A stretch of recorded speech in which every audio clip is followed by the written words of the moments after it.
Good evening, and welcome to another Purblind Gamer audiobook stream. Dear God, it's late. Why am I even on? Oh right, because I skipped yesterday's stream to go to a Friendsgiving celebration and promised that I would do a bonus stream. Little did I suspect that I would be kept late at work. And then have to wait to start stream to receive confirmation that I should send something on, and not receive said confirmation until, I don't know, 10:40 at night? Something like that. Meh. Everything works out in the end or something. But I hope everybody's working week is off to a good start. And thank God it's a short week. I unexpectedly received assignments for tomorrow, which I'd say I did not expect. Yeah.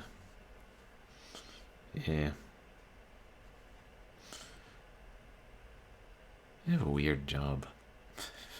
And I'm always like, can I say more about it? Probably not. But I hope all you people in America are looking forward to the Thanksgiving holiday if you're not already enjoying it. And all you people, the rest of the world, I don't know, kill and eat a turkey on some other pretext. Turkey's delicious. It's a sentient program. Yes, I do. Well, it's that I finally got a MySpace after I started streaming and was trying to promote it. So now I'm both MySpace and Twitter. I never got around to getting it back in high school. And so finally did after all these years. A little late to the party, but hope you're doing well. Oh, hey, break a leg with that. I hope you do get a job at Crutchfield Sentient. Oh, an at-cost discount. Sweet. Yeah, Crutchfield sells a lot of stuff, like all kinds of electronics. Remember, that was a massive store. At cost, that would be a huge discount. Yeah, I really hope you get that job. Fingers crossed.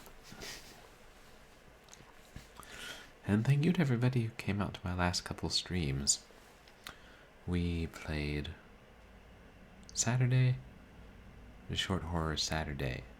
We played, Sail by Salute, Bioshock-inspired PS1 horror, and Zero Visibility, retro cosmic horror, which has actually done quite well. And now we're continuing with cosmic horror tonight. It must be a theme around here. And on Wednesday, we played more of The Lost Crown, a ghost hunting adventure. Not the last crown. There'll be other crowns. They may be lost, though.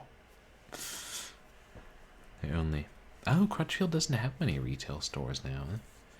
I guess that is a trend, Like fewer and fewer.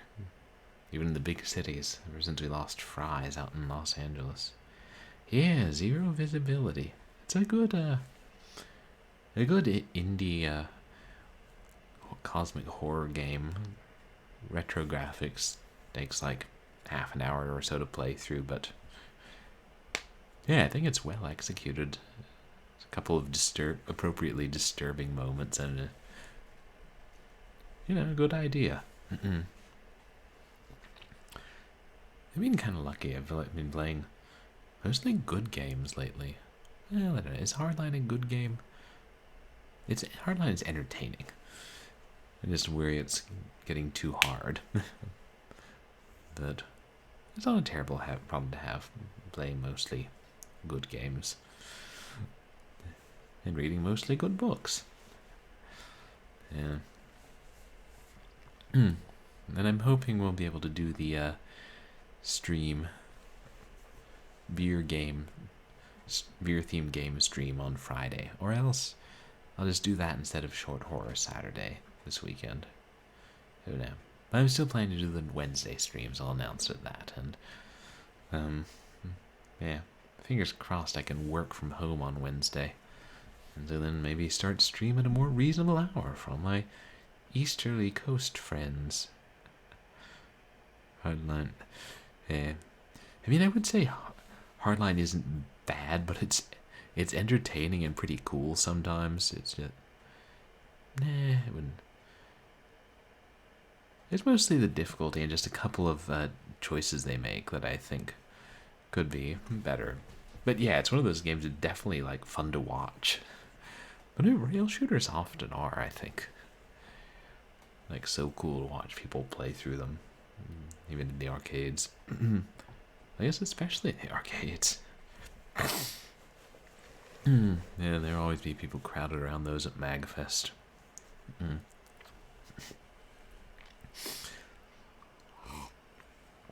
So tonight we're reading more of The King in Yellow, which is a horror, I guess sometimes horror, sometimes weird fiction book by Robert W. Chambers from the 1890s that influenced H.P. Lovecraft and the development of cosmic horror.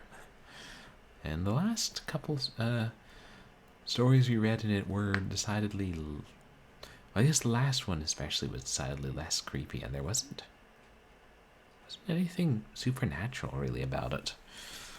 I'm hoping it gets back to the disturbing part, or eerie at least. Yeah, I agree, Sentient Program.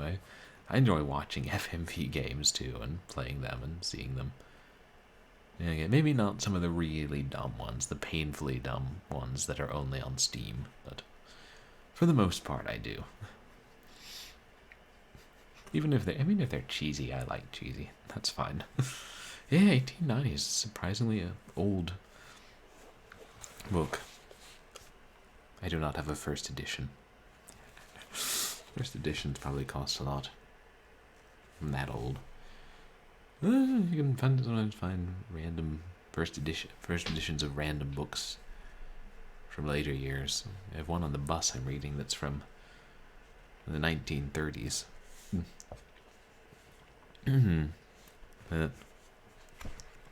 This story is The Street of the First Shell. And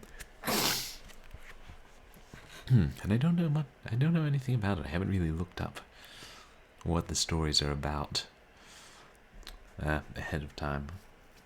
Maybe I did slightly at the start, but not this far into the book. Hey, Dragon of the West, welcome in. How are you doing tonight? Yes, I did. I was about 2 months overdue for a haircut. I was kind of surprised nobody noticed during Short Horror Saturday. But yeah, I shouldn't leave it so long. Of course, if you put off getting a haircut a long time, you save money. Yeah, probably shouldn't do that too excessively. I don't know, maybe next time I'll get a mohawk. Yeah. Or at least consider it. First haircut in 3 years. Wow, that's quite a while. It's quite a time. Yeah, I mean, during the pandemic, we all got out of the habit. It was like not safe or something, but gradually getting back into it. Or maybe we also just learned how much we can get away with.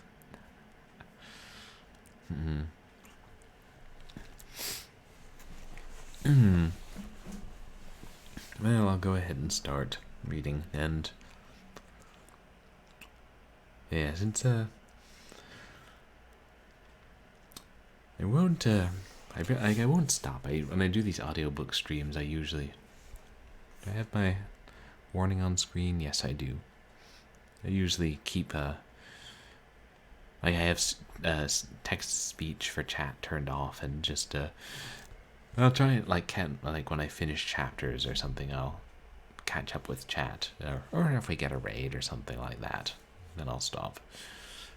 It won't be as responsive as normal. And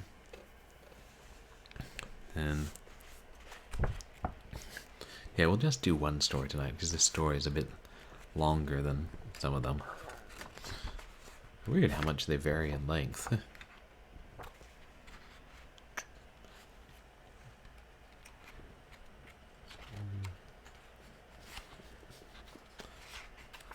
Yeah. The Street of the First Shell. Let's see. I think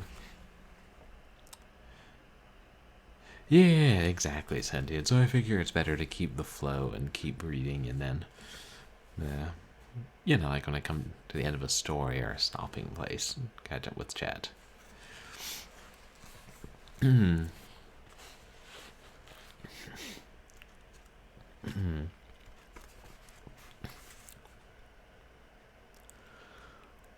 King in Yellow by Robert W. Chambers.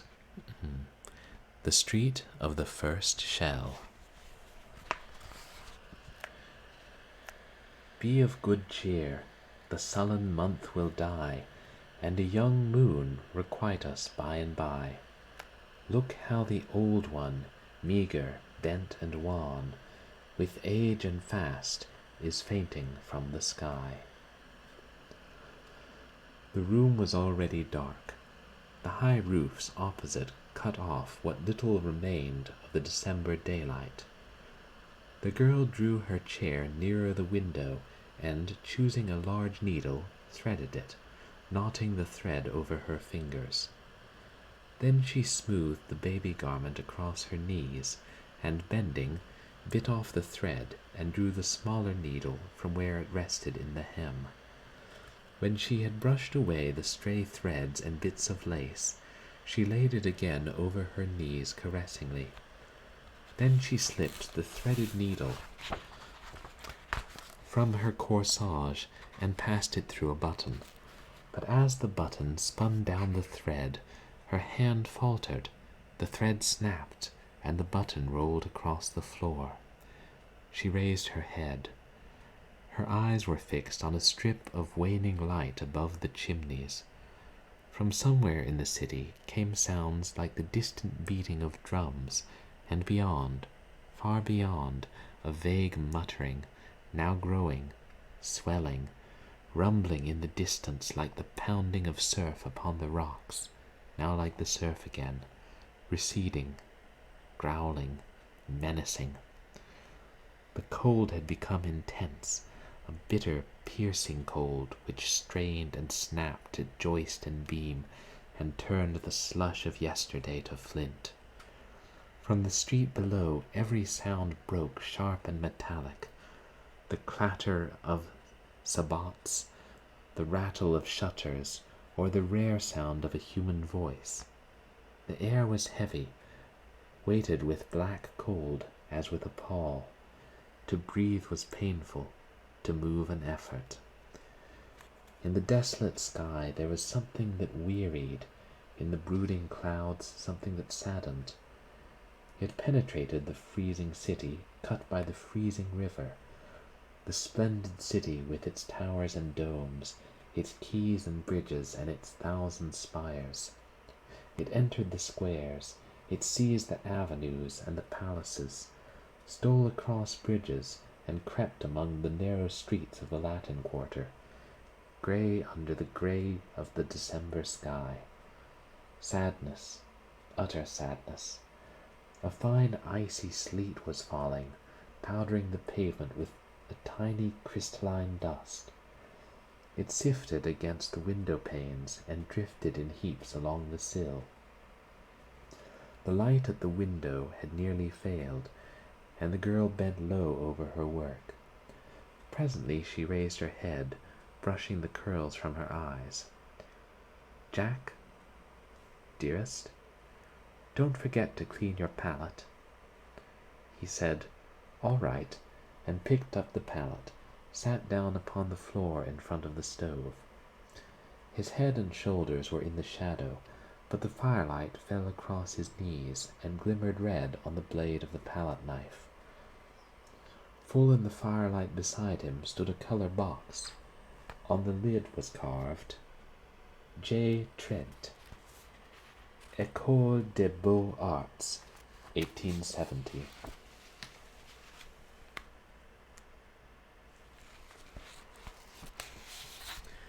This inscription was ornamented with an American and a French flag.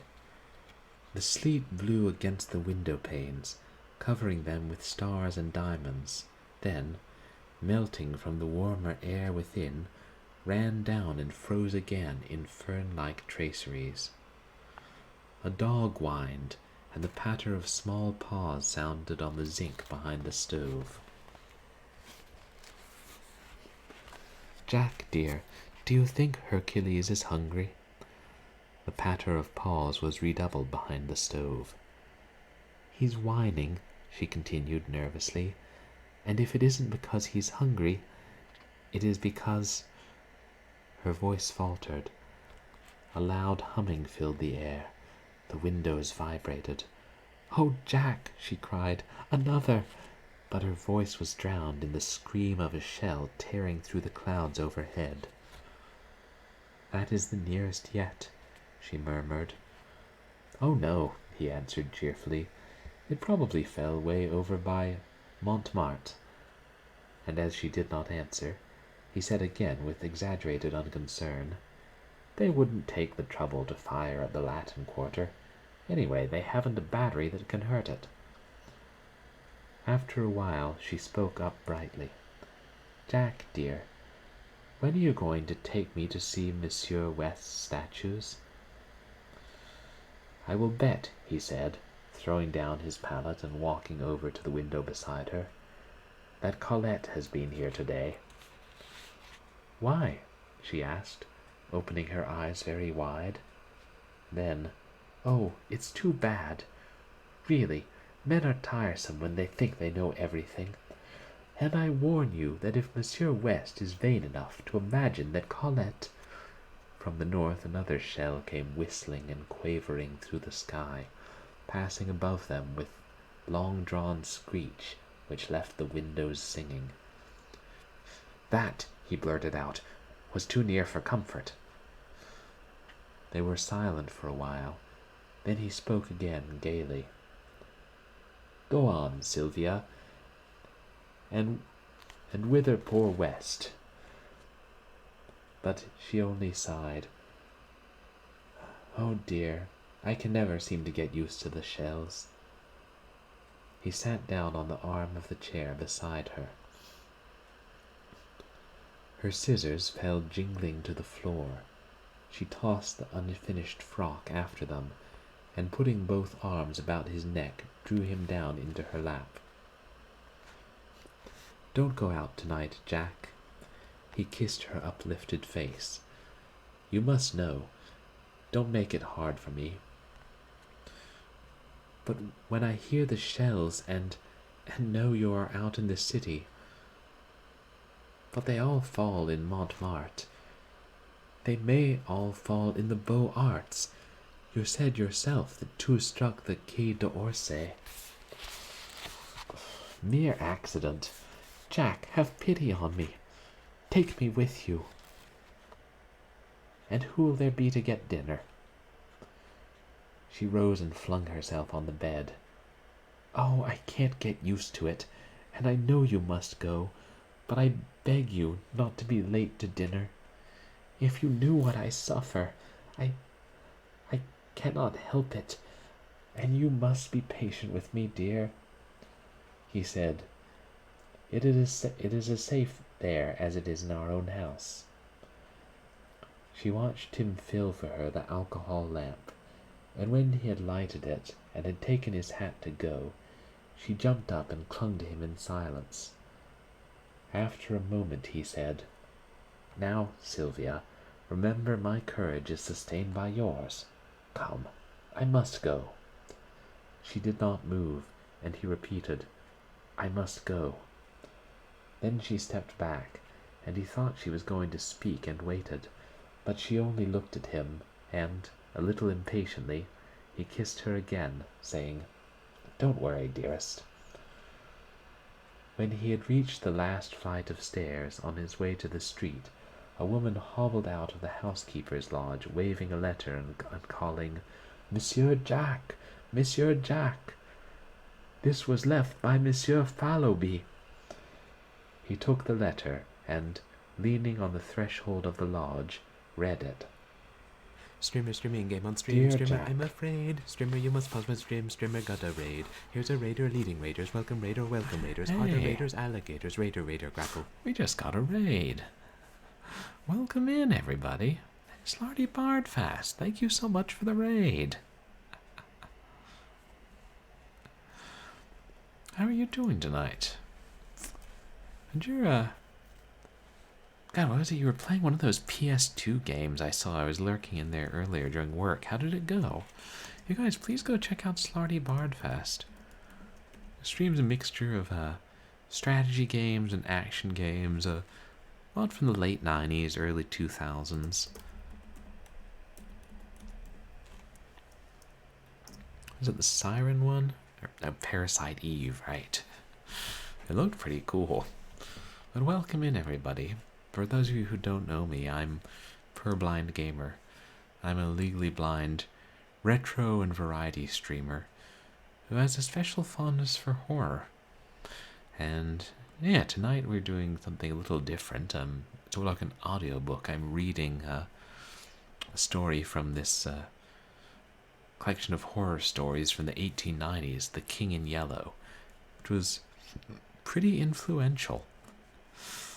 And let me catch up with chat. Hey, Liv Joan Arc, welcome in. Yeah, The King in Yellow. It's a good book so far.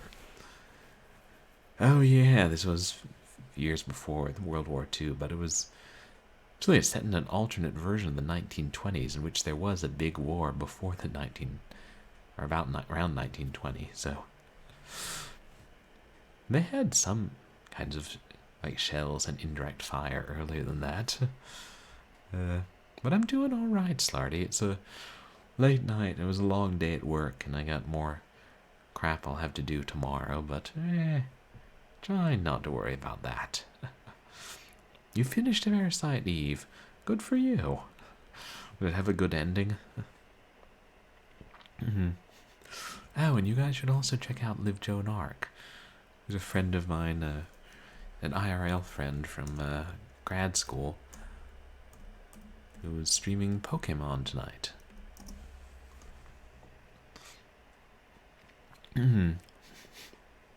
Oh yes, indeed. It's like in the first story they explain, like kind of, what happened following the 1890s and then leading up to the 20s, the subsequent wars, and it's kind of interesting. And then kind of forget about that in the ensuing stories. Oh, the ending had a good twist. That's always good in horror games. That's one of those series I've been meaning to play. I haven't played many of the great, horror series. Probably should. I mean, I have a PS2.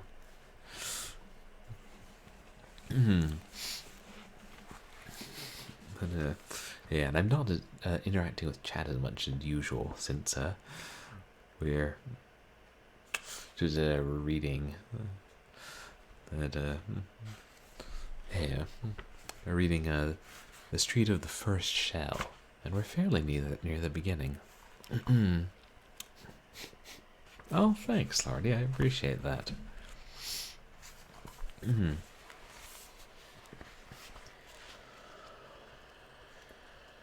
When he had reached the last flight of stairs on his way to the street, a woman hobbled out of the housekeeper's lodge, waving a letter and calling, "Monsieur Jack! Monsieur Jack! It was left by Monsieur Fallowby." He took the letter and, leaning on the threshold of the lodge, read it. "Dear Jack, I believe Braith is dead broke, and I'm sure Fallowby is. Braith swears he isn't, and Fallowby swears he is, so you can draw your own conclusions. I've got a scheme for dinner, and if it works, I will let you fellows in. Yours faithfully, West. P.S. Fallowby has shaken Hartman and his gang, thank the Lord. There is something rotten there. Or maybe he's only a miser. P.P.S. I'm more desperately in love than ever, but I'm sure she does not care a straw for me." "All right," said Trent, with a smile, to the concierge. "But tell me, how is Papa Cottard?" The old woman shook her head and pointed to the curtained bed in the lodge. "Père Cottard," he cried cheerily, "how goes the wound today?"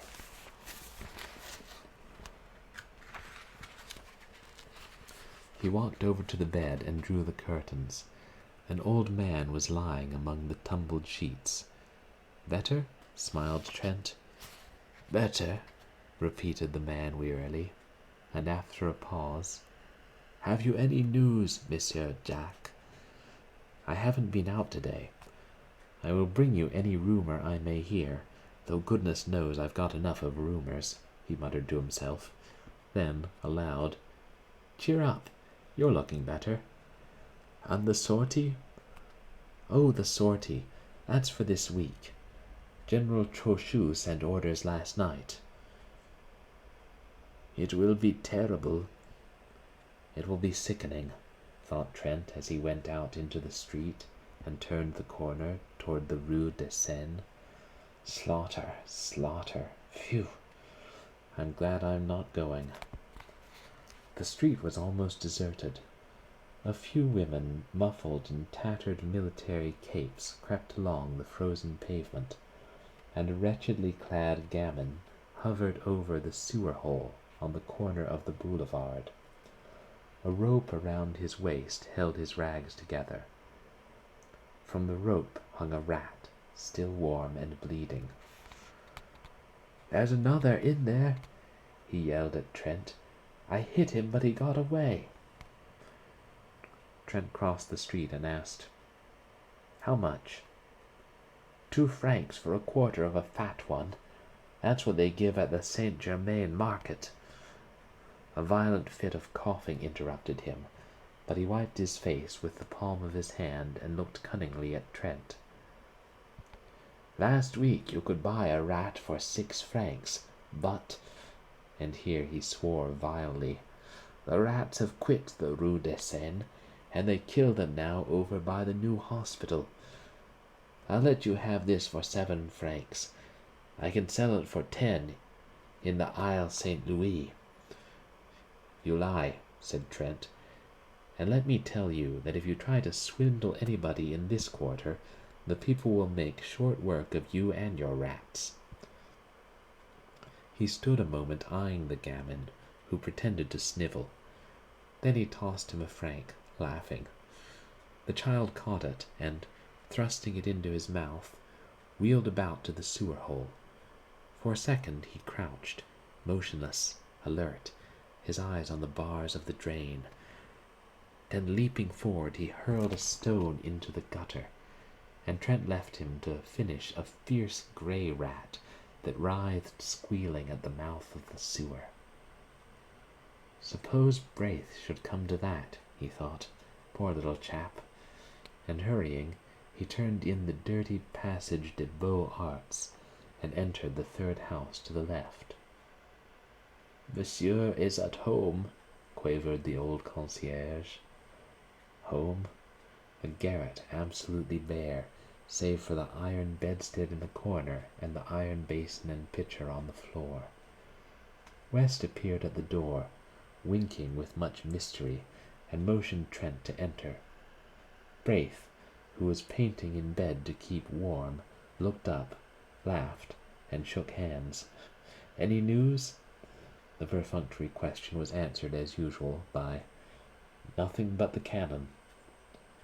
Trent sat down on the bed. "Where on earth did you get that?" he demanded, pointing to a half-finished chicken nesting in the wash basin. West grinned. "Are you millionaires, you two? Out with it."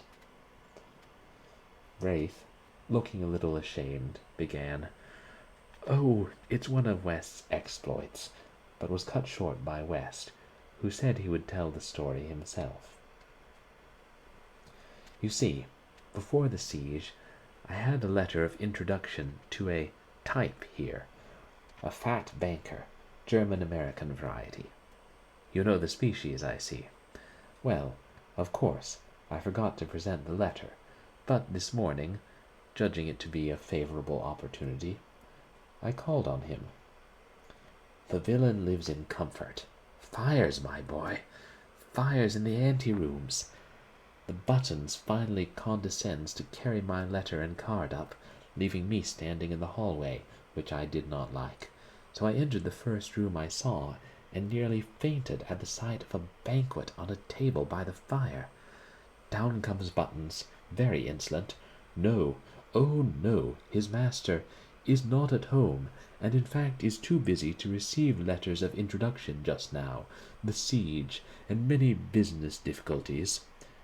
I deliver a kick to Buttons, pick up this chicken from the table, toss my card onto the empty plate, and, addressing Buttons as a species of Prussian pig, march out with the honors of war. Trent shook his head. I forgot to say that Hartman often dines here, and I draw my own conclusions, continued West. Now, about this chicken. Half of it is for Braith and myself, and half for Colette. But of course you will help me eat my part, because I'm not hungry. Neither am I, began Braith, but Trent, with a smile at the pinched faces before him, shook his head, saying, "What nonsense! You know I'm never hungry." West hesitated, reddened, and then, slicing off Braith's portion, but not eating any himself, said good night, and hurried away to number 470 Rue Serpente, where lived a pretty girl named Colette, orphan after Sedan, and heaven alone knew where she got the roses in her cheeks, for the siege came hard on the poor. That chicken will delight her, but I really believe she's in love with West, said Trent. Then, walking over to the bed, "See here, old man, no dodging, you know. How much have you left?" The other hesitated and flushed. "Come, old chap," insisted Trent. Braith drew a purse from beneath his bolster and handed it to his friend with a simplicity that touched him. 7 sons, he counted. "You make me tired. Why on earth don't you come to me? I take it ill, Braith. How many times must I go over the same thing and explain to you that because I have money it is my duty to share it, and your duty and the duty of every American to share it with me? You can't get a cent, the city's blockaded, and the American minister has his hands full with all the German riffraff and deuce knows what. Why don't you act sensibly?" I will, Trent, but it's an obligation that perhaps I can never even in part repay. I'm poor and—" "Of course you'll pay me. If I were a usurer I would take your talent for security. When you are rich and famous—" "Don't, Trent. All right. Only no more monkey business." He slipped a dozen gold pieces into the purse, and, tucking it again under the mattress, smiled at Braith. "How old are you?" he demanded. 16. Trent laid his hand lightly on his friend's shoulder. "I'm 22, and I have the rights of a grandfather as far as you are concerned. You'll do as I say until you're 21. "The siege will be over then, I hope," said Braith, trying to laugh, but the prayer in their hearts, "How long, O Lord, how long?" was answered by the swift scream of a shell soaring among the storm clouds of that December night. 2. West, standing in the doorway of a house in the Rue Serpentine, was speaking angrily. He said he didn't care whether Hartman liked it or not. He was telling him, not arguing with him. "You call yourself an American," he sneered. "Berlin and hell are full of that kind of American. You come loafing about Colette with your pockets stuffed with white bread and beef, and a bottle of wine at 30 francs, and you can't really afford to give $1 to the American ambulance and public assistance, which Braith does, and he's half starved." Hartman retreated to the curbstone, but West followed him, his face like a thundercloud. "Don't you dare call yourself a countryman of mine," he growled. "No, nor an artist either. Artists don't worm themselves into the service of the public defense, where they do nothing but feed like rats on the people's food. And I'll tell you now," he continued, dropping his voice, for Hartman had started as though stung. "You might better keep away from that Alsatian brasserie and the snug-faced thieves who haunt it. You know what they do with suspects." "You lie, you hound!" screamed Hartman, and flung the bottle in his hand straight at West's face. West had him by the throat in a second, and, forcing him against the dead wall, shook him wickedly. "Now you listen to me," he muttered through clenched teeth. "You are already a suspect, and, I swear, I believe you are a paid spy. It isn't my business to detect such vermin, and I don't intend to denounce you. But understand this. Colette don't like you, and I can't stand you. And if I catch you in this street again, I'll make it somewhat unpleasant. Get out, you sleek Prussian." Hartman had managed to drag a knife from his pocket, but West tore it from him and hurled him into the gutter. A gamin who had seen this burst into a peal of laughter, which rattled harshly in the silent street. Then everywhere windows were raised, and rows of haggard faces appeared, demanding to know why people should laugh in the starving city. "Is it a victory?" muttered one. "Look at that!" cried West, as Hartman picked himself up from the pavement. "Look, you miser! Look at those faces!" But Hartman gave him a look, which he never forgot, and walked away without a word.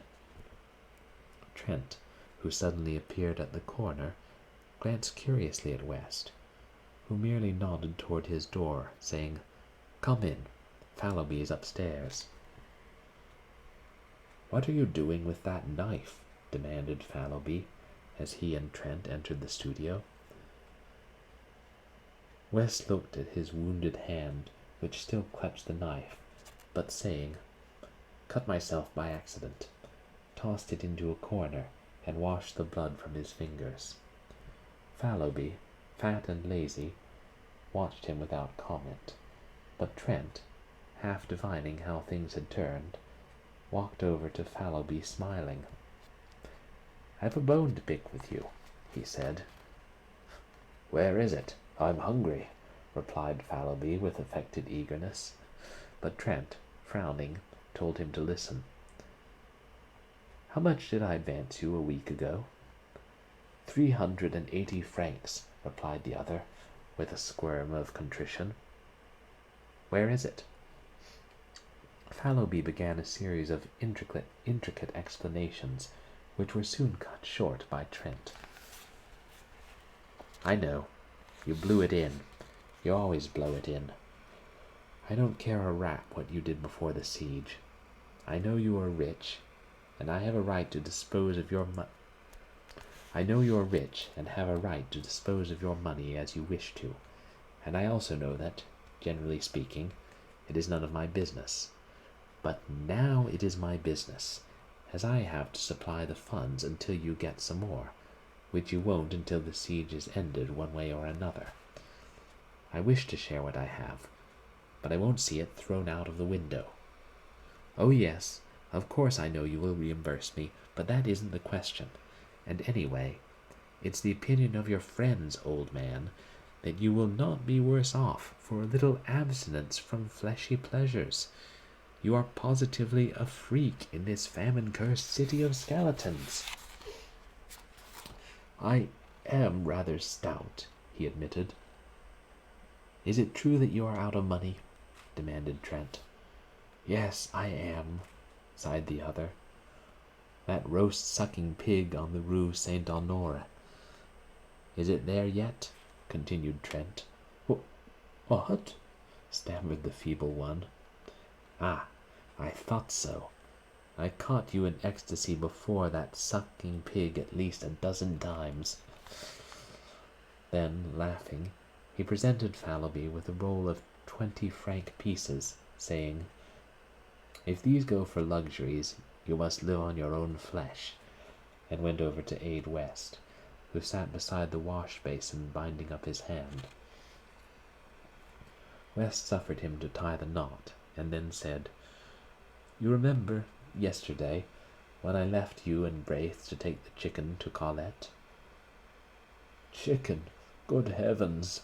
moaned Fallowby. "Chicken," repeated West, enjoying Fallowby's grief. That is, I must explain that things are changed. Colette and I are to be married." What about the chicken?" groaned Fallowby. "Shut up!" laughed Trent, and slipping his arm through West's, walked to the stairway. "The poor little thing," said West. "Just think, not a splinter of firewood for a week, and wouldn't tell me because she thought I needed it for my clay figure. Whew! When I heard it, I smashed that smirking clay nymph to pieces, and the rest can freeze and be hanged." After a moment he added timidly, "Won't you call on your way down and say bonsoir? It's number 17. "Yes," said Trent, and he went out softly, closing the door behind him. He stopped on the third landing, lighted a match, scanned the numbers over the row of dingy doors, and knocked at number 17. "C'est toi, Georges?" The door opened. "Oh, pardon, Monsieur Jacques. I thought it was Monsieur West." Then, blushing furiously, "Oh, I see you have heard. Oh, thank you so much for your wishes. And I'm sure we love each other very much. And I'm dying to see Sylvia and tell her and—" "And what?" laughed Trent. "I am very happy," she sighed. "He's pure gold," returned Trent, and then, gaily, "I want you and George to come and dine with us tonight. It's a little treat. You see, tomorrow is Sylvia's fête. She will be 19. I've written to Thorne, and the Guernalecs will come with their cousin Odile.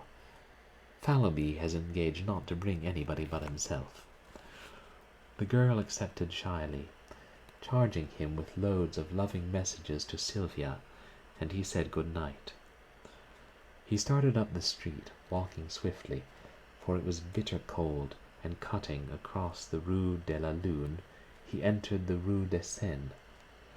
The early winter night had fallen, almost without warning, but the sky was clear, and myriads of stars glittered in the heavens.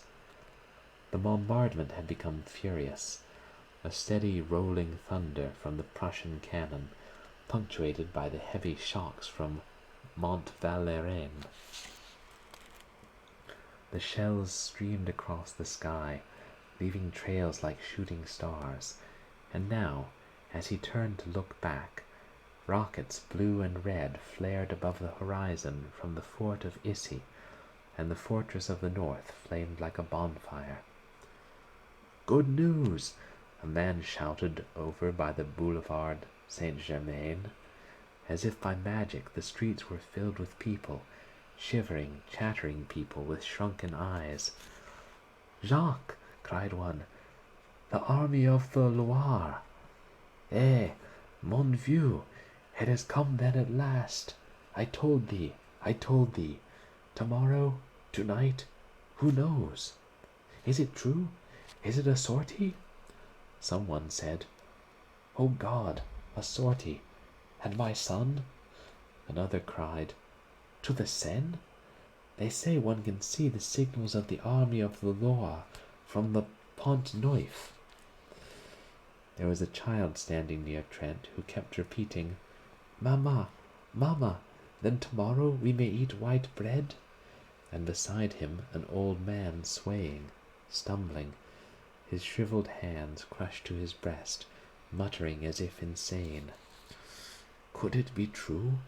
Who has heard the news? The shoemaker on the Rue de Bussy had it from a mobile, who had heard a franc-tireur repeat it to a captain of the National Guard. Trent followed the throng surging through the Rue de Seine to the river. Rocket after rocket clove the sky, and now, from Montmartre, the cannon clanged, and the batteries on Montparnasse joined in with a crash. The bridge was packed with people. Trent asked, "Who has seen the signals of the army of the Loire?" "We are waiting for them," was the reply. He looked toward the north. Suddenly, the huge silhouette of the Arc de Triomphe sprang into black relief against the flash of a cannon. The boom of the gun rolled along the quay, and the old bridge vibrated. Again, over by the Pointe du Jour, a flash and heavy explosion shook the bridge, and then the whole eastern bastion of the fortifications blazed and crackled, sending a red flame into the sky. "Has anyone seen the signals yet?" he asked again.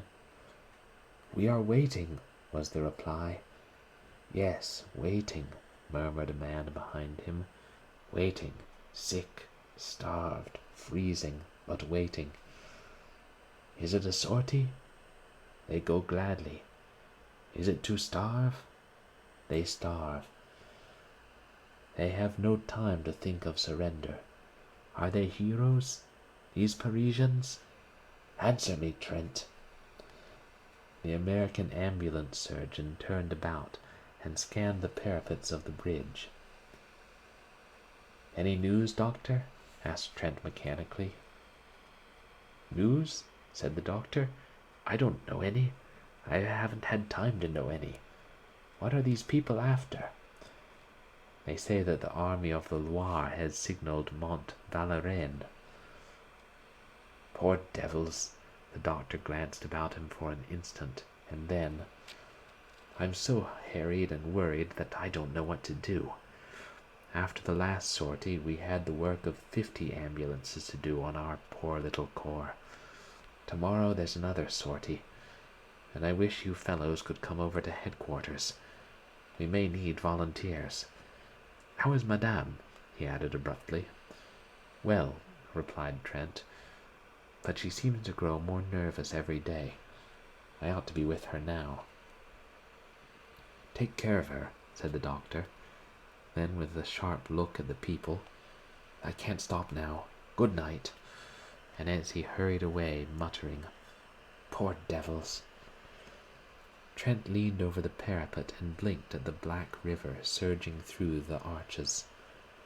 Dark objects, carried swiftly on the breast of the current, struck with a grinding, tearing noise against the stone piers, spun around for an instant, and hurried away into the darkness. The ice from the Marne. As he stood staring into the water, a hand was laid on his shoulder. "Hello, Southwark," he cried, turning around. "This is a queer place for you." "Trent, I have something to tell you. Don't stay here. Don't believe in the army of the Loire." And the attaché of the American legation slipped his arm through Trent's and drew him toward the Louvre. "Then it's another lie," said Trent bitterly. "Worse, we know at the legation. I can't speak of it, but that's not what I have to say. Something happened this afternoon. The Alsatian brasserie was visited, and an American named Hartman has been arrested. Do you know him?" "I know a German who calls himself an American. His name is Hartman." "Well, he was arrested about 2 hours ago. They mean to shoot him." "What?" "Of course, we at the legation can't allow them to shoot him offhand, but the evidence seems conclusive." "Is he a spy?" "Well, the papers seized in his rooms are pretty damning proofs, and besides, he was caught, they say, swindling the Public Food Committee. He drew rations for 50. How? I don't know. He claims to be an American artist here, and we have been obliged to take notice of it at the legation. It's a nasty affair. To cheat the people at such a time is worse than robbing the poor box," cried Trent angrily. "Let them shoot him. He's an American citizen." "Yes, oh yes," said the other with bitterness. American citizenship is a precious privilege when every goggle-eyed German... His anger choked him. Southwark shook hands with him warmly. It can't be helped. We must own the carrion. I am afraid you may be called upon to identify him as an American artist, he said with a ghost of a smile on his deep-lined face, and walked away through the Cours la Reine. Trent swore silently for a moment, and then drew out his watch. 7 o'clock. Sylvia will be anxious, he thought, and hurried back to the river. The crowd still huddled shivering on the bridge, a sombre, pitiful congregation, peering out into the night for the signals of the army of the Loire. And their hearts beat time to the pounding of the guns, their eyes lighted with each flash from the bastions, and hope rose with the drifting rockets. A black cloud hung over the fortifications. From horizon to horizon, the cannon smoke stretched in wavering bands, now capping the spires and domes with cloud, now blowing in streamers and shreds along the streets, now descending from the housetops, enveloping quays, bridges, and river in a sulphurous mist. And through the smoke pall the lightning of the cannon played, while from time to time a rift above showed a fathomless black vault set with stars. He turned again into the Rue de Seine, that sad abandoned street, with its rows of closed shutters and desolate ranks of unlighted lamps. He was a little nervous, and wished once or twice for a revolver, but the slinking forms which passed him in the darkness were too weak with hunger to be dangerous, he thought, and he passed on unmolested to his doorway. But there somebody sprang at his throat. Over and over the icy pavement he rolled with his assailant, tearing at the noose about his neck, and then with a wrench sprang to his feet. "Get up!" he cried to the other. Slowly, and with great deliberation, a small gamin picked himself out of the gutter and surveyed Trent with disgust. "That's a nice clean trick," said Trent, "a whelp of your age. You'll finish against a dead wall. Give me that cord." The urchin handed him the noose without a word. Trent struck a match and looked at his assailant. It was the rat-killer of the day before. I thought so," he muttered. "Tiens, c'est toi?" said the gamin tranquilly. The impudence, the overpowering audacity of the ragamuffin took Trent's breath away. "Do you know, you young strangler," he gasped, "that they shoot thieves of your age?" The child turned a passionless face to Trent. "Shoot, then." That was too much, and he turned on his heel and entered his hotel. Groping up the unlighted stairway, he at last reached his own landing and felt about in the darkness for the door. From his studio came the sound of voices, West's hearty laugh and Fallowby's chuckle, and at last he found the knob, and pushing back the door, stood a moment confused by the light. "Hello, Jack," cried West. "You're a pleasant creature, inviting people to dine and letting them wait. Here's Fallowby weeping with hunger." "Shut up," observed the latter. "Perhaps he's been out to buy a turkey." "He's been out garrotting. Look at his noose," laughed Guernalec.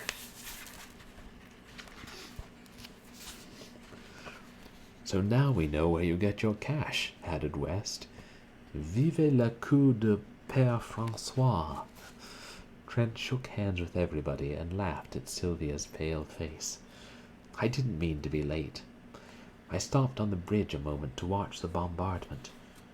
Were you anxious, Sylvia?" She smiled and murmured, "Oh, no," but her hands dropped into his and tightened convulsively. "To the table!" shouted Fallowby, and uttered a joyous whoop. "Take it easy," observed Thorn, with a remnant of manners.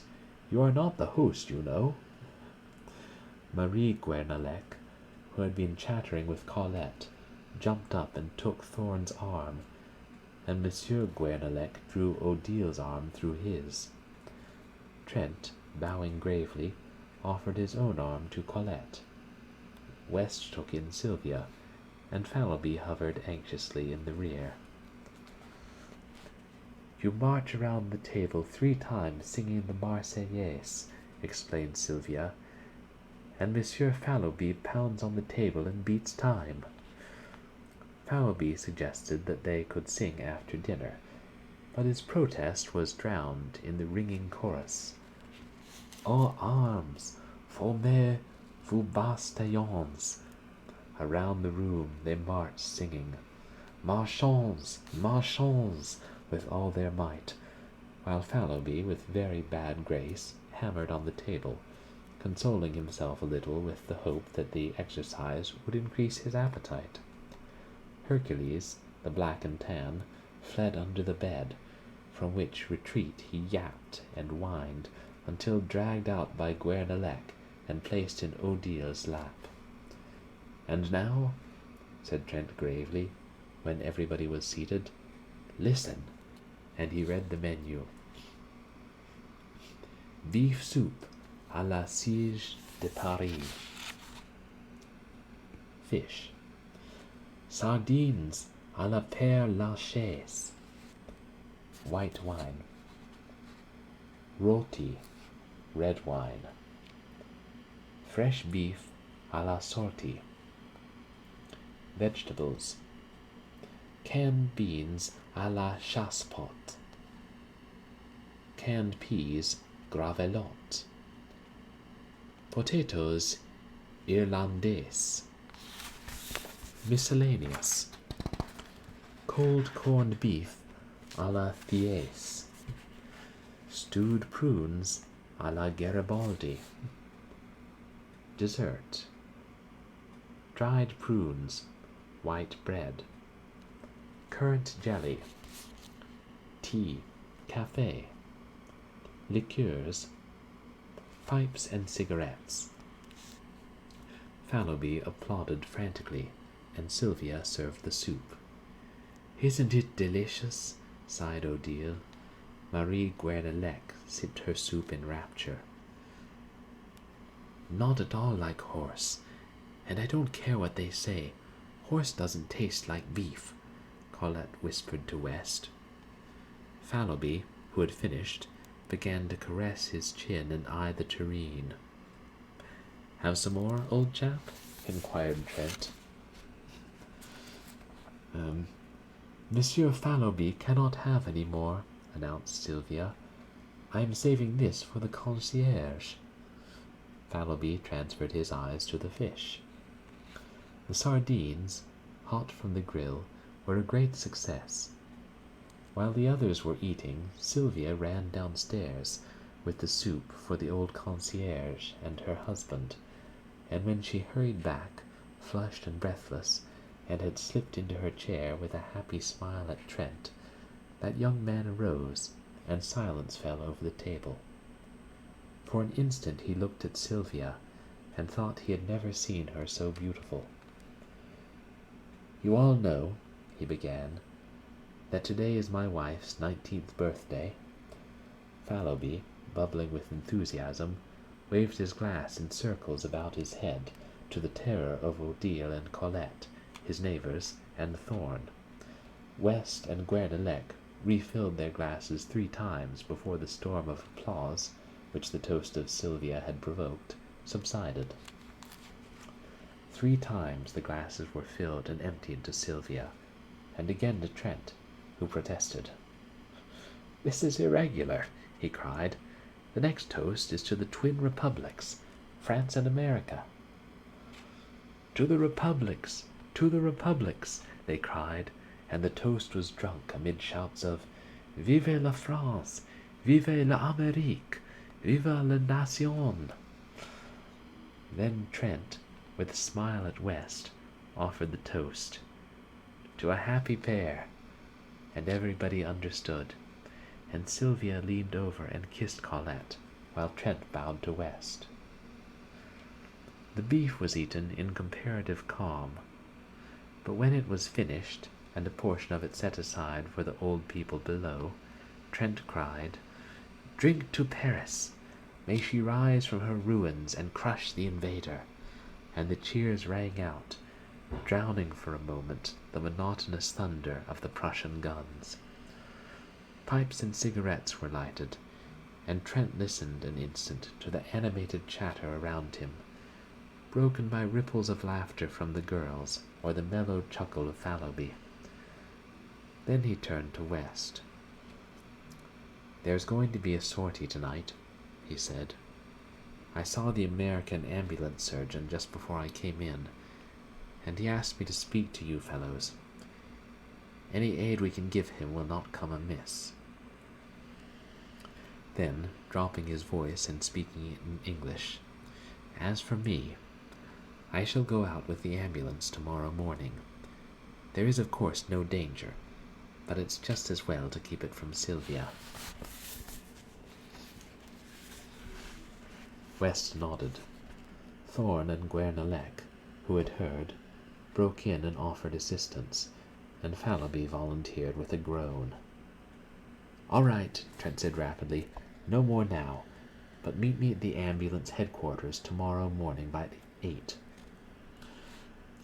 Sylvia and Colette, who were becoming uneasy at the conversation in English, now demanded to know what they were talking about. "What does a sculptor usually talk about?" cried West, with a laugh.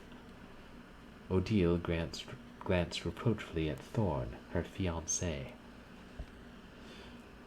"You are not French, you know, and it is none of your business, this war," said Odile with much dignity. Thorn looked meek, but West assumed an air of outraged virtue. "It seems," he said to Fallowby, "that a fellow cannot discuss the beauties of Greek sculpture in his mother tongue without being openly suspected." Colette placed her hand over his mouth and, turning to Sylvia, murmured, "They are horribly untruthful, these men." "I believe the word for ambulance is the same in both languages," said Marie Guernalec saucily. "Sylvia, don't trust Monsieur Trent." "Jack," whispered Sylvia, "promise me—" A knock at the studio door interrupted her. "Come in!" cried Fallowby, but Trent sprang up and, opening the door, looked out. Then, with a hasty excuse to the rest, he stepped into the hallway and closed the door.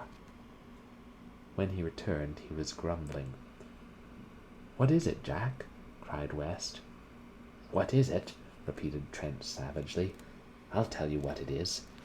I have received a dispatch from the American minister to go at once and identify and claim, as a fellow countryman and a brother artist, a rascally thief and a German spy."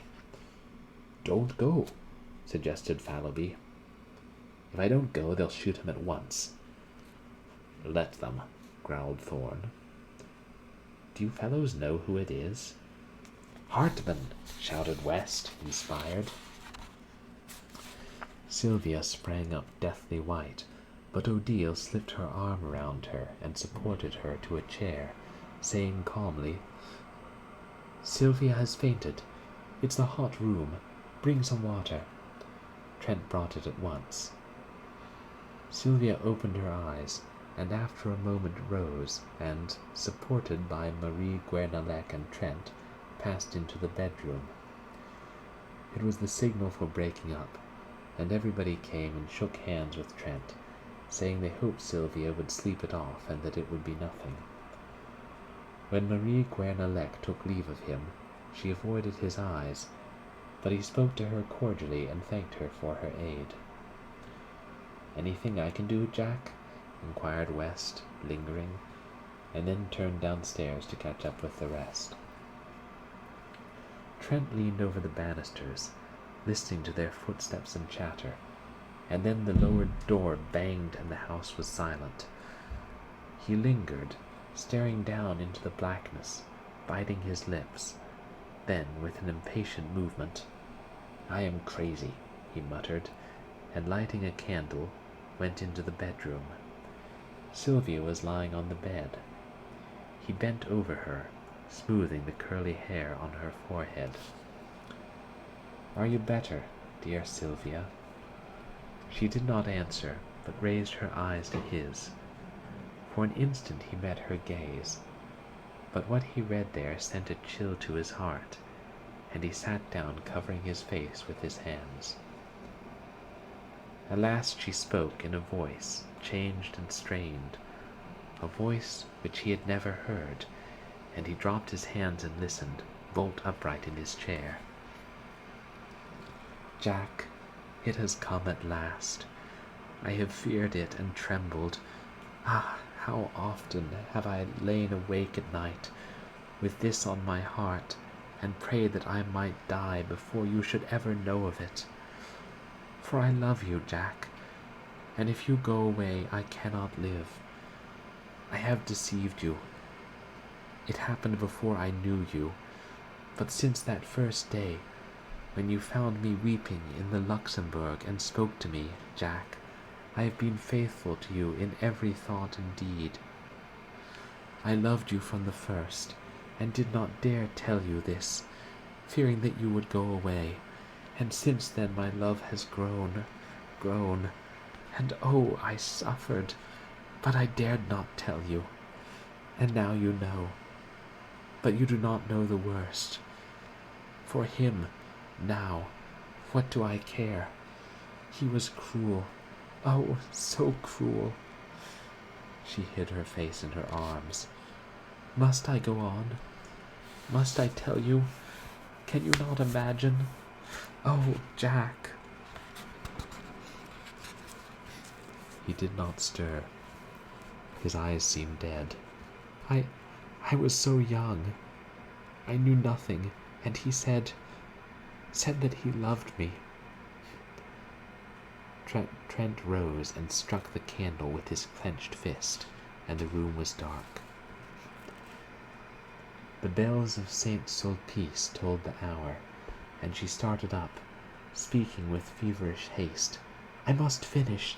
When you told me you loved me, you asked me nothing, but then, even then, it was too late, and that other life, which binds me to him, must stand forever between you and me, for there is another whom he has claimed and is good to. He must not die. They cannot shoot him for that other's sake." Trent sat motionless, but his thoughts ran on in an interminable whirl.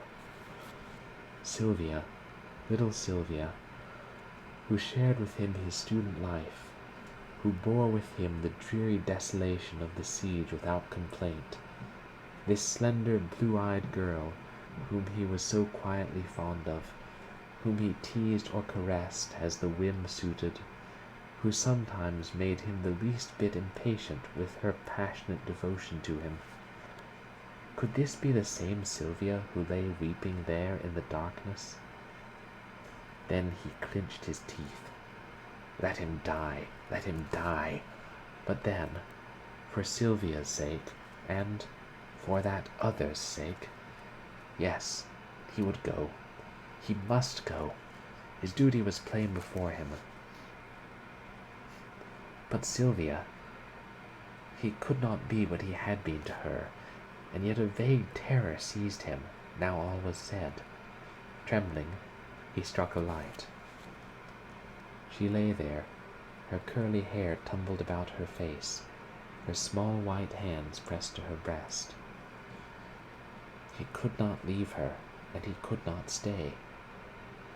He never knew before that he loved her.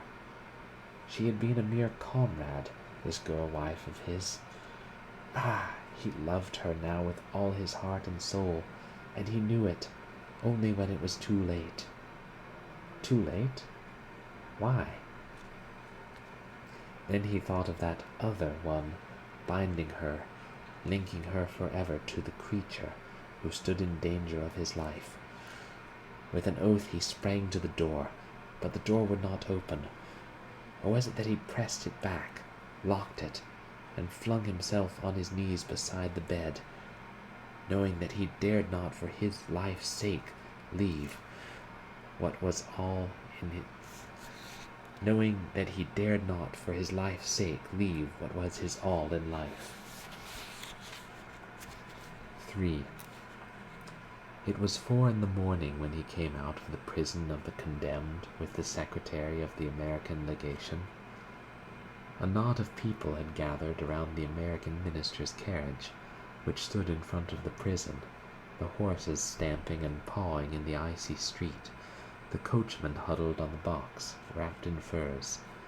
Southwark helped the secretary into the carriage, and shook hands with Trent, thanking him for coming. "How the scoundrel did stare," he said.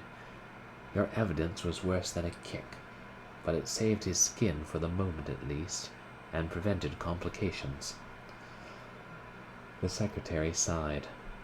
"We have done our part. Now let them prove him a spy, and we will wash our hands of him.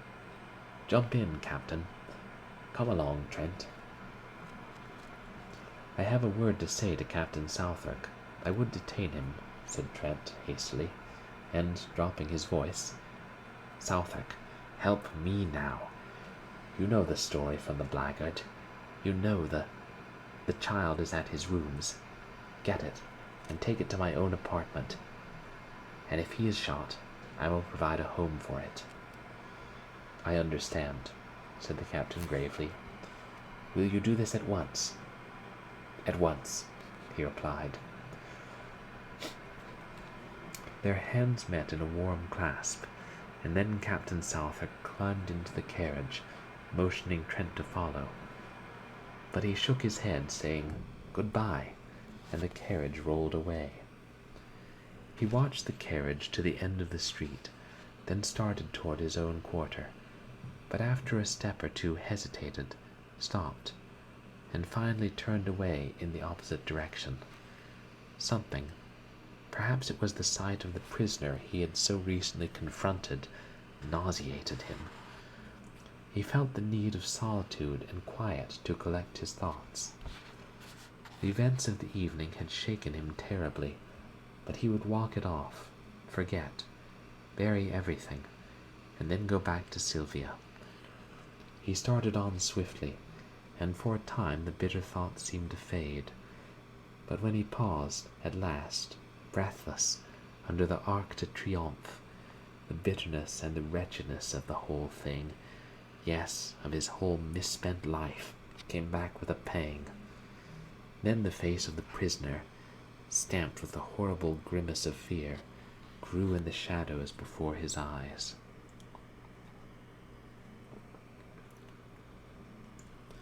Sick at heart, he wandered up and down under the great arc, striving to occupy his mind, peering up at the sculptured cornices to read the names of the heroes and battles which he knew were engraved there.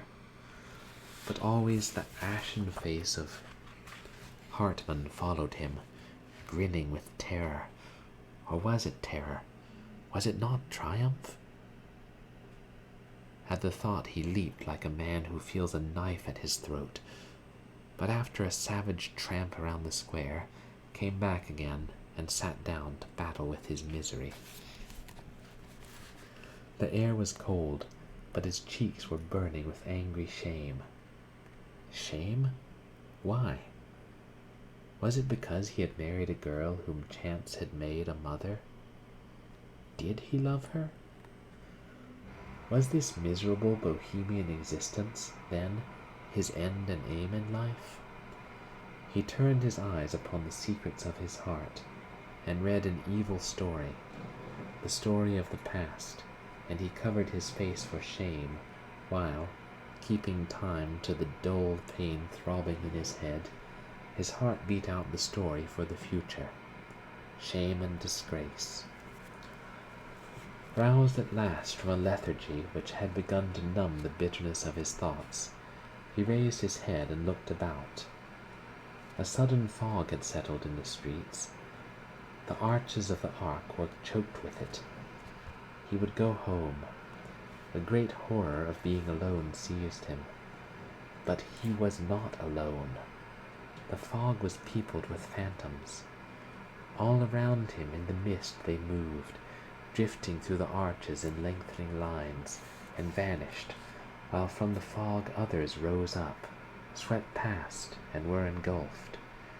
He was not alone, for even at his side they crowded, touched him, swarmed before him, beside him, behind him, pressed him back, seized, and bore him with them through the mist, down a dim avenue, through lanes and alleys white with fog, they moved, and if they spoke, their voices were dull as the vapor which shrouded them. At last in front, a bank of masonry and earth cut by a massive iron-barred gate towered up in the fog. Slowly and more slowly they glided, shoulder to shoulder and thigh to thigh. Then all movement ceased. A sudden breeze stirred the fog. It wavered and eddied. Objects became more distinct. A pallor crept above the horizon, touching the edges of the watery clouds, and drew dull sparks from 1,000 bayonets. Bayonets, they were everywhere, cleaving the fog or flowing beneath it in rivers of steel. High on the wall of masonry and earth a great gun loomed, and around it figures moved in silhouettes. Below, a broad torrent of bayonets swept through the iron-barred gateway, out into the shadowy plain. It became lighter. Faces grew more distinct among the marching masses, and he recognized one. "You, Philippe!" The figure turned its head. Trent cried, "Is there room for me?" But the other only waved his arm in a vague adieu and was gone with the rest. Presently the cavalry began to pass, squadron on squadron, crowding out into the darkness. Then many cannon, then an ambulance, then again the endless line of bayonets. Beside him a cuirassier sat on his steaming horse, and in front, among a group of mounted officers, he saw a general, with the astrakhan collar of his dolman turned up about his bloodless face. Some women were weeping near him, and one was struggling to force a loaf of black bread into a soldier's haversack. The soldier tried to aid her, but the sack was fastened, and his rifle bothered him, so Trent held it, while the woman unbuttoned the sack and forced in the bread, now all wet with her tears. The rifle was not heavy. Trent found it wonderfully manageable. Was the bayonet sharp? He tried it. Then a sudden longing, a fierce, imperative desire took possession of him. "Chouette!" cried a gamin, clinging to the barred gate. "Encore toi, mon vieux!" Trent looked up, and the rat-killer laughed in his face. But when the soldier had taken the rifle again, and, thanking him, ran to catch his battalion, he plunged into the throng about the gateway. "Are you going?" he cried to a marine who sat in the gutter bandaging his foot. "Yes." Then a girl, a mere child, caught him by the hand and led him into the cafe which faced the gate. The room was crowded with soldiers, some, white and silent, sitting on the floor, others groaning on the leather-covered settees. The air was sour and suffocating. "Choose," said the girl with a little gesture of pity. "They can't go." In a heap of clothing on the floor he found a capote and a képi. She helped him buckle his knapsack, cartridge box, and belt, and showed him how to load the chasse-pot rifle, holding it on her knees. When he thanked her, she started to her feet. "You are a foreigner." "American," he said, moving toward the door, but the child barred his way. "I am a Breton. My father is up there with the cannon of the Marine. He will shoot you if you are a spy. They faced each other for a moment. Then, sighing, he bent over and kissed the child. "Pray for France, little one," he murmured, and she repeated with a pale smile, "For France and for you, beau monsieur." He ran across the street and through the gateway. Once outside, he edged into line and shouldered his way along the road. A corporal passed, looked at him, repassed, and finally called an officer. "You belong to the 60th, growled the corporal, looking at the number on his kepi. "We have no use for franc-tireurs," added the officer, catching sight of his black trousers. "I wish to volunteer in place of a comrade," said Trent, and the officer shrugged his shoulders and passed on. Nobody paid much attention to him, one or two merely glancing at his trousers. The road was deep with slush and mud-plowed and torn by wheels and hoofs. A soldier in front of him wrenched his foot in an icy rut and dragged himself to the edge of the embankment groaning. The plain on either side of them was grey with melting snow. Here and there, beyond dismantled hedgerows, stood wagons, bearing white flags with red crosses. Sometimes the driver was a priest in a rusty hat and gown, sometimes a crippled mobile. Once they passed a wagon driven by a sister of charity. Silent empty houses with great rents in their walls, and every window blank, huddled along the road.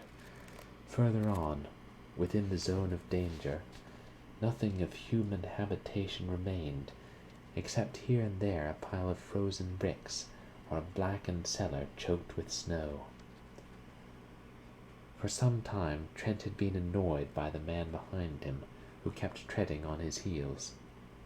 Convinced at last that it was intentional, he turned to remonstrate, and found himself face to face with a fellow student from the Beaux Arts.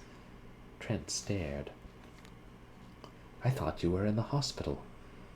The other shook his head, pointing to his bandaged jaw. "I see. You can't speak. Can I do anything?" The wounded man rummaged in his haversack and produced a crust of black bread. "He can't eat it.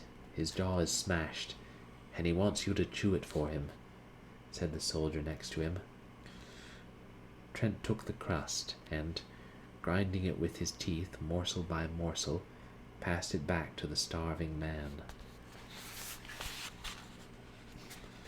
From time to time mounted orderlies sped to the front, covering them with slush. It was a chilly, silent march through sodden meadows wreathed in fog. Along the railroad embankment across the ditch, another column moved parallel to their own.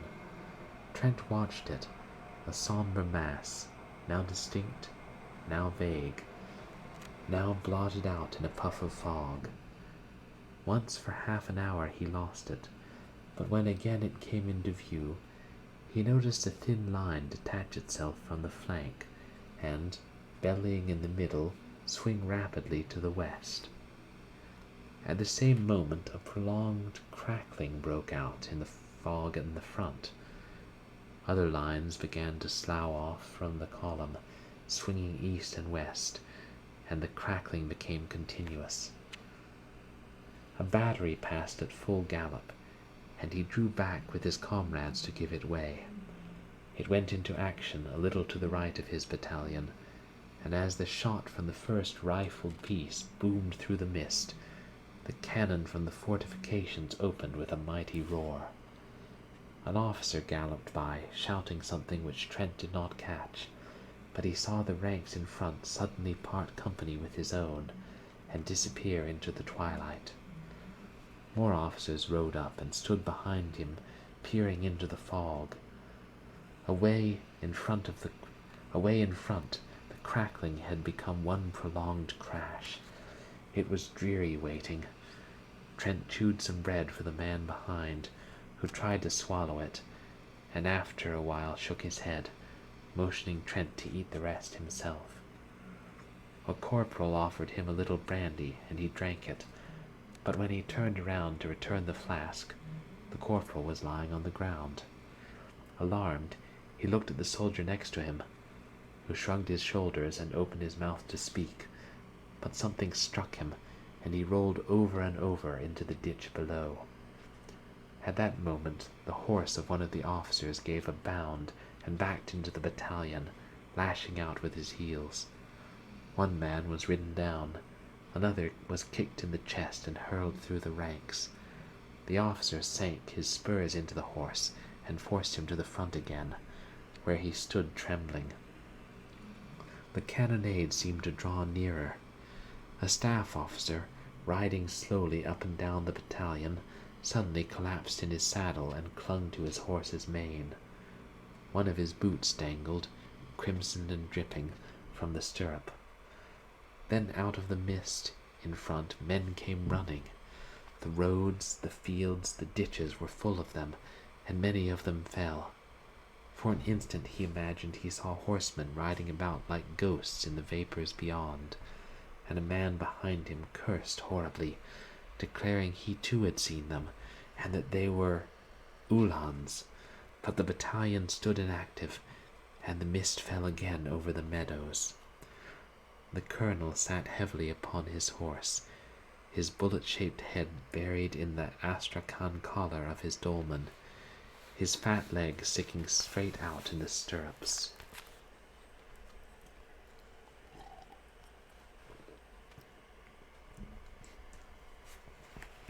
The buglers clustered around him with bugles poised, and behind him a staff officer in a pale blue jacket smoked a cigarette and chatted with a captain of hussars. From the road in front came the sound of furious galloping, and an orderly reined up beside the colonel, who motioned him to the rear without turning his head. Then on the left a confused murmur arose, which ended in a shout. A hussar passed like the wind, followed by another and another, and then squadron after squadron whirled by them into the sheeted mists. At that instant the colonel reared in his saddle, the bugles clanged, and the whole battalion scrambled down the embankment, over the ditch, and started across the soggy meadow. Almost at once Trent lost his cap. Something snatched it from his head. He thought it was a tree branch. A good many of his comrades rolled over in the slush and ice, and he imagined that they had slipped. One pitched right across his path, and he stopped to help him up, but the man screamed when he touched him, and an officer shouted, "Forward! Forward!" So he ran on again. It was a long jog through the mist, and he was often obliged to shift his rifle. When at last they lay panting behind the railroad embankment, he looked about him. He had felt the need of action, of a desperate physical struggle, of killing and crushing. He had been seized with a desire to fling himself among the masses and tear right and left. He longed to fire, to use the thin, sharp bayonet on his chassepot. He had not expected this. He wished to become exhausted, to struggle and cut until incapable of lifting his arm. Then he had intended to go home. He heard a man say that half the battalion had gone down in the charge, and he saw another examining a corpse under the embankment. The body, still warm, was clothed in a strange uniform, but even when he noticed the spiked helmet lying a few inches further away, he did not realize what had happened. The colonel sat on his horse a few feet to the left, his eyes sparkling under the crimson kepi. Trent heard him reply to an officer, "I can hold it, but another charge, and I won't have enough men left to sound a bugle." "Were the Prussians here?" Trent asked of a soldier who sat wiping the blood trickling from his hair. "Yes, the hussars cleaned them out. We caught their crossfire." "We are supporting a battery on the embankment," said another.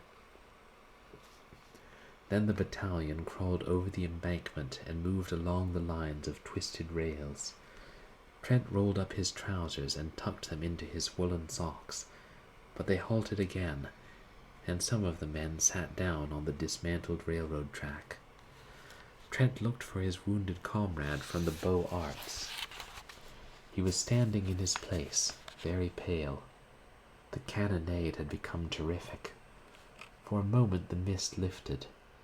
He caught a glimpse of the 1st Battalion motionless on the railroad track in front, of regiments on either flank, and then, as the fog settled again, the drums beat, and the music of the bugles began away on the extreme left. A restless movement passed among the troops. The colonel threw up his arm, the drums rolled, and the battalion moved off through the fog. They were near the front now, for the battalion was firing as it advanced. Ambulances galloped along the base of the embankment to the rear, and hussars passed and repassed like phantoms. They were in the front at last, for all about them was movement and turmoil, while from the fog, close at hand, came cries and groans and crashing volleys. Shells fell everywhere, bursting along the embankment, splashing them with frozen slush. Trent was frightened. He began to dread the unknown, which lay there crackling and flaming in obscurity. The shock of the cannon sickened him. He could even see the fog light up with a dull orange as the thunder shook the earth. It was near, he felt certain, for the colonel shouted, "Forward!" and the 1st Battalion was hastening into it. He felt its breath. He trembled, but hurried on. A fearful discharge from in front terrified him. Somewhere in the fog men were cheering, and the colonel's horse, streaming with blood, plunged about in the smoke. Another blast and shock, right in his face, almost stunned him, and he faltered. All the men to his right were down. His head swam. The fog and smoke stupefied him. He put out his hand for support and caught something. It was the reel of a gun carriage, and a man sprung from behind it, aiming a blow at his head with a rammer, but stumbled back shrieking with a bayonet through his neck, and Trent knew that he had killed. Mechanically, he stooped to pick up his rifle, but the bayonet was still in the man, who lay, beating with red hands against the sod. It sickened him, and he leaned on the cannon. Men were fighting all around him now, and the air was foul with smoke and sweat. Somebody seized him from behind, and another in front, but others in turn seized them or struck them solid blows. The click, click, click of bayonets infuriated him, and he grasped the rammer and struck out blindly until it was shivered to pieces. A man threw his arm around his neck and bore him to the ground, but he throttled him and raised himself on his knees. He saw a comrade seize the cannon and fall across it with his skull crushed in. He saw the colonel tumble clean out of his saddle into the mud. Then consciousness fled. When he came to himself, he was lying on the embankment among the twisted rails. On every side huddled men, who cried out and cursed, and fled away into the fog, and he staggered to his feet and followed them. Once he stopped to help a comrade with a bandaged jaw, who could not speak but clung to his arm for a time, and then fell dead in the freezing mire. And again he aided another, who groaned, "Trent, c'est moi, Philippe," until a sudden volley in the midst relieved him of his charge. An icy wind swept down from the heights, cutting the fog into shreds. For an instant, with an evil leer, the sun peered through the naked woods of Vincennes, sank like a blood clot in the battery smoke, lower, lower, into the blood-soaked plain.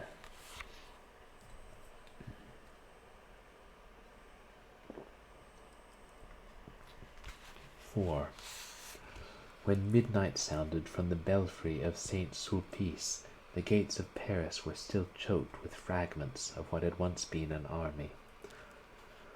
They entered with the night, a sullen horde, spattered with slime, faint with hunger and exhaustion. There was little disorder at first, and the throng at the gates parted silently as the troops tramped along the freezing streets. Confusion came as the hours passed. Swiftly and more swiftly, crowding squadron after squadron and battery on battery, horses plunging and caissons jolting, the remnants from the front surged through the gates, a chaos of cavalry and artillery, struggling for the right-of-way. Close upon them stumbled the infantry, here a skeleton of a regiment marching with a desperate attempt at order, there a riotous mob of mobiles crushing their way to the streets. Then a turmoil of horsemen, cannons, troops without, officers without men. Then again a line of ambulances, the wheels groaning under their heavy loads. Dumb with misery, the crowd looked on. All through the day the ambulances had been arriving, and all day long the ragged throng whimpered and shivered by the barriers. At noon the crowd was increased tenfold, filling the squares about the gates, and swarming over the inner fortifications. At 4 o'clock in the afternoon the German batteries suddenly wreathed themselves in smoke, and the shells fell fast on Montparnasse. At 20 minutes after 4, two projectiles struck a horse in the Rue de Bac, and a moment later the first shell fell in the Latin Quarter. Braith was painting in bed when West came in, very much scared. "I wish you would come down. Our house has been knocked into a cocked hat, and I'm afraid that some of the pillagers may take it into their heads to pay us a visit tonight." Braith jumped out of bed and bundled himself into a garment which had once been an overcoat. "Anybody hurt?" he inquired, struggling with a sleeve full of dilapidated lining. "No. Colette is barricaded in the cellar, and the concierge ran away to the fortifications. There'll be a rough gang there if the bombardment keeps up.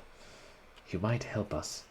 "Of course," said Braith, but it was not until they had reached the Rue Serpent and had turned into the passage which led to West's cellar that the latter cried, "Have you seen Jack Trent today?"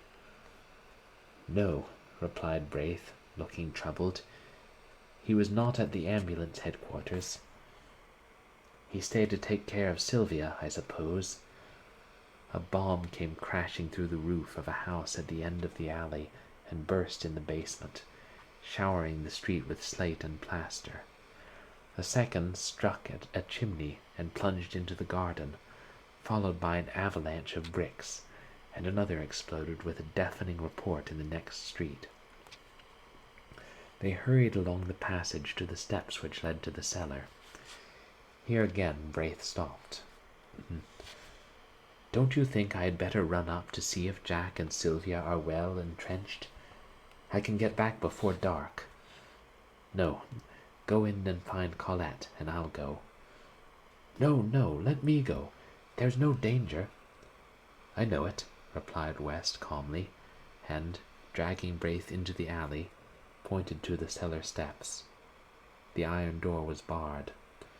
"Colette! Colette!" he cried. The door swung inward, and the girl sprang up the stairs to meet them.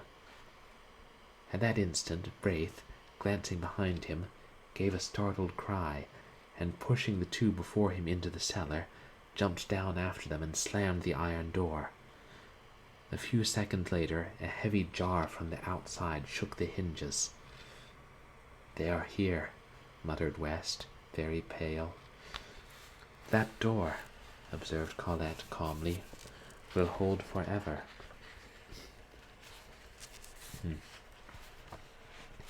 Braith examined the low iron structure, now trembling with the blows rained on it from without. West glanced anxiously at Colette, who displayed no agitation, and this comforted him. "I don't believe they will spend much time here," said Braith.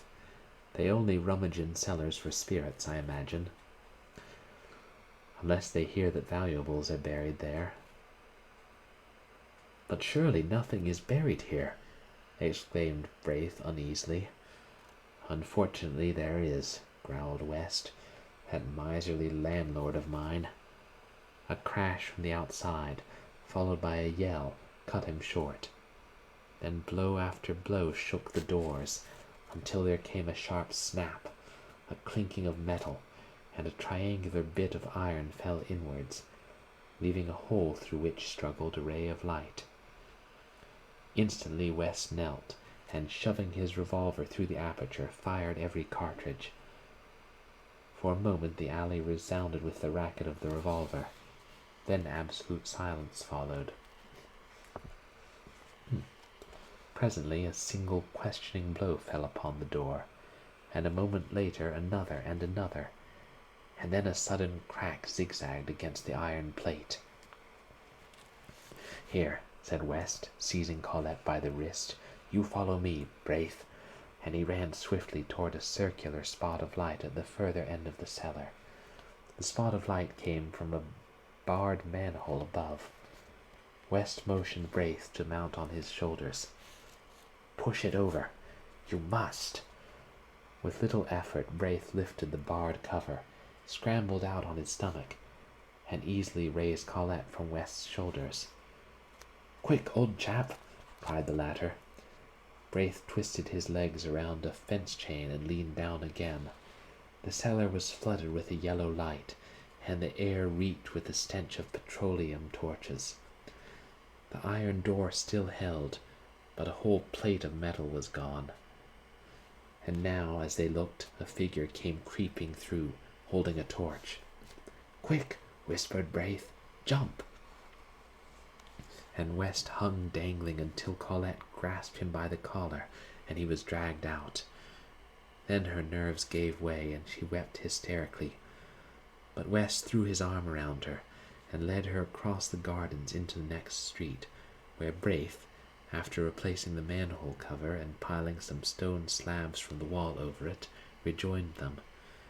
It was almost dark. They hurried through the street, only now lighted by burning buildings, or the swift glare of the shells. They gave wide berths to the fires, but at a distance saw the flitting forms of pillagers among the debris. Sometimes they passed a female fury crazed with drink, shrieking anathemas upon the world, or some slouching lout whose blackened face and hands betrayed his share in the work of destruction. At last they reached the Seine and passed the bridge, and then Braith said, "I must go back. I am not sure of Jack and Sylvia." As he spoke, he made way for a crowd which came trampling across the bridge and along the river wall by the d'Orsay barracks. In the midst of it, West caught the measured tread of a platoon. A lantern passed, a file of bayonets, then another lantern, which glimmered on a deathly face behind, and Colette gasped, "Hartmann!" and he was gone. They peered fearfully across the embankment, holding their breath. There was a shuffle of feet on the quay, and the gate of the barracks slammed. A lantern shone for a moment at the postern. The crowd pressed to the grill. Then came the clang of the volley from the stone parade. One by one the petroleum torches flared up along the embankment, and now the whole square was in motion. Down from the Champs-Élysées and across the Place de la Concorde straggled the fragments of the battle, a company here and a mob there. They poured in from every street, followed by women and children, and a great murmur, borne on the icy wind, swept through the Arc de Triomphe and down the dark avenue. "Perdus! Perdus!"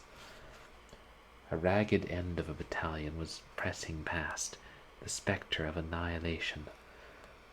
West groaned. Then a figure sprang from the shadowy ranks and called West's name, and when he saw it was Trent, he cried out. Trent seized him, white with terror. "Sylvia?" West stared speechless, but Colette moaned, "Oh, Sylvia, Sylvia, and they are shelling the quarter." "Trent!" shouted Braith, but he was gone, and they could not overtake him. The bombardment ceased as Trent crossed the Boulevard Saint-Germain, but the entrance to the Rue de Seine was blocked by a heap of smoking bricks. Everywhere the shells had torn great holes in the pavement. The cafe was a wreck of splinters and glass. The bookstore tottered, ripped from roof to basement, and the little bakery, long since closed, bulged outward above a mass of slate and tin. He climbed over the steaming bricks and hurried into the Rue de Tourmente. On the corner a fire blazed, lighting up his own street, and on the bank wall, beneath a shattered gas lamp, a child was writhing with a bit of cinder.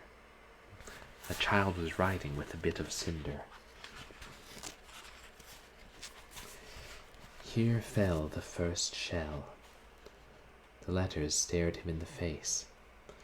The rat killer finished and stepped back to view his work, but catching sight of Trent's bayonet, screamed and fled, and as Trent staggered across the shattered street, from holes and crannies in the ruins, fierce women fled from their work of pillage, cursing him. At first he could not find his house, for the tears blinded him, but he felt among the wall and reached the door.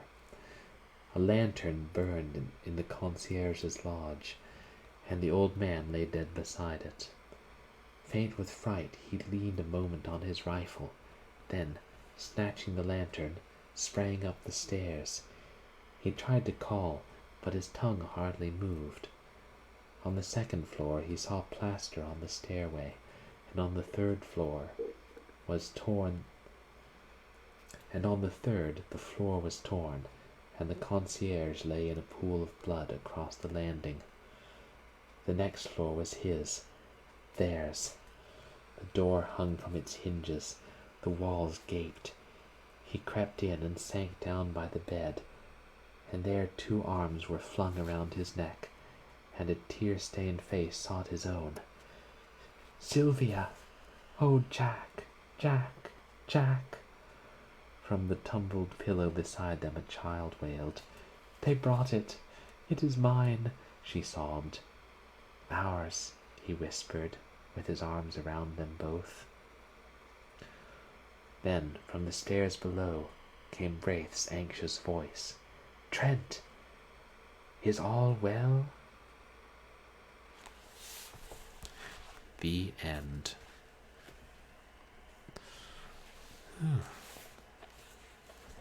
Wow, that was a long one. It got pretty intense with the horrors of war.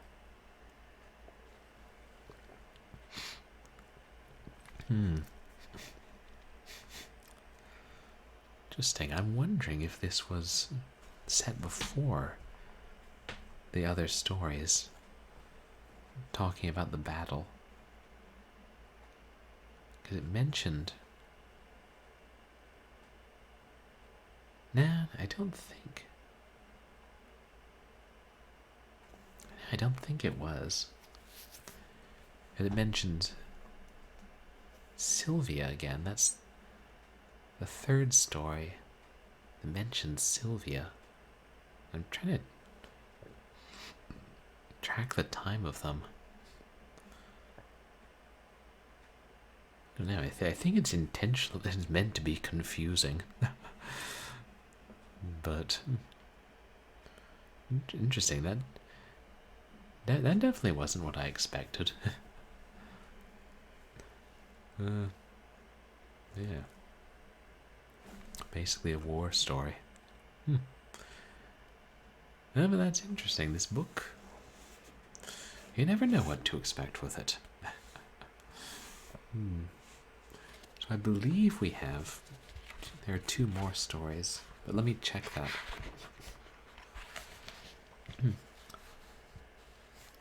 Oh yeah, only 2 more. And okay, the next one's quite long. We'll have to save that for some other night. I don't know when. I wonder what else Robert Chambers wrote. I don't know much about him. And I think I would only know the name because of The King in Yellow. I hope we get back, the book gets back to talking about the king and Carcosa and all that interesting stuff. Yeah.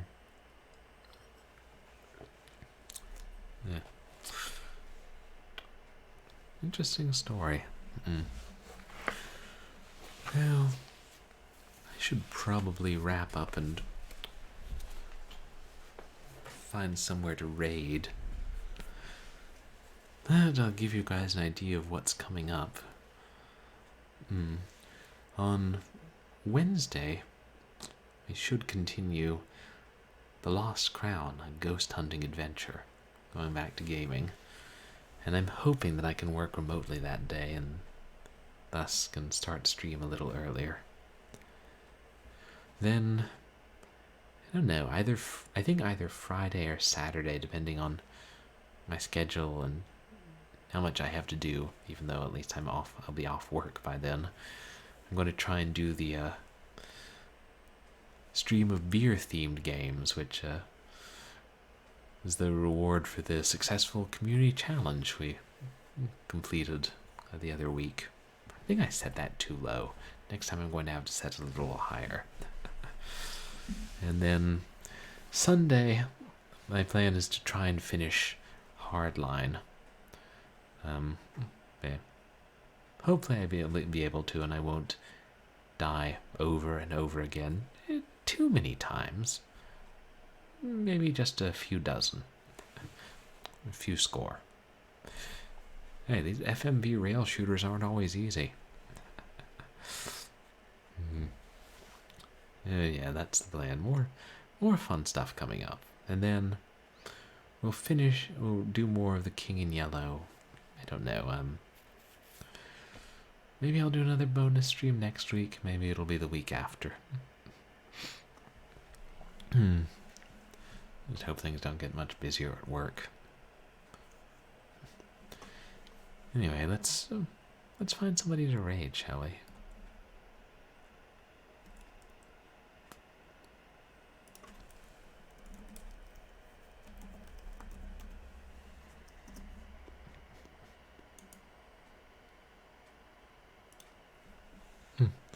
I'm just starting to realize how exhausted I am.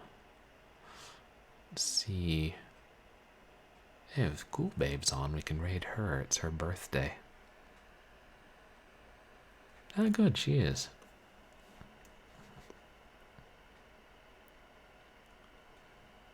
Is she playing Leisure Suit Larry 7? Oh my. Warning, this game contains adult content. I think it's, comic PG-13 kind of adult content.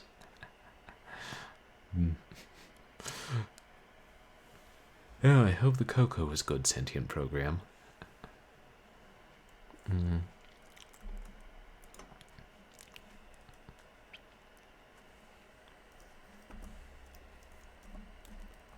Yeah, I'd stick around longer, but I'm exhausted. Unless I should technically finish dinner. And yes, it is. Oh, blast, it's almost 1 in the morning.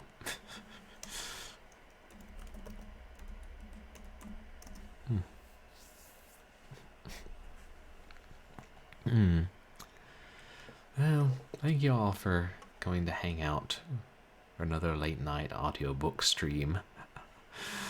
Whether you're chatting or lurking, I really appreciate you taking the time to be here. Yeah. And hopefully you enjoyed it, even if it was a bit more of a war story than a horror story. Oh, good night, and thank you for the raid, Slarty. You guys can follow me on Twitter and MySpace for stream announcements and other random musings and me asking for suggestions or, you know, whatever the heck I throw up there. And you can find VODs of my past streams on YouTube. So, yeah, I hope everybody has a good night, and I really hope there are no bombardment of shells, because that's awful. Pretty disturbing stuff, reading war fiction. But say hi to Ghoul Babe and wish her a happy birthday. And yeah, I'll see you guys again Wednesday for more horror games, and hope everybody gets some rest.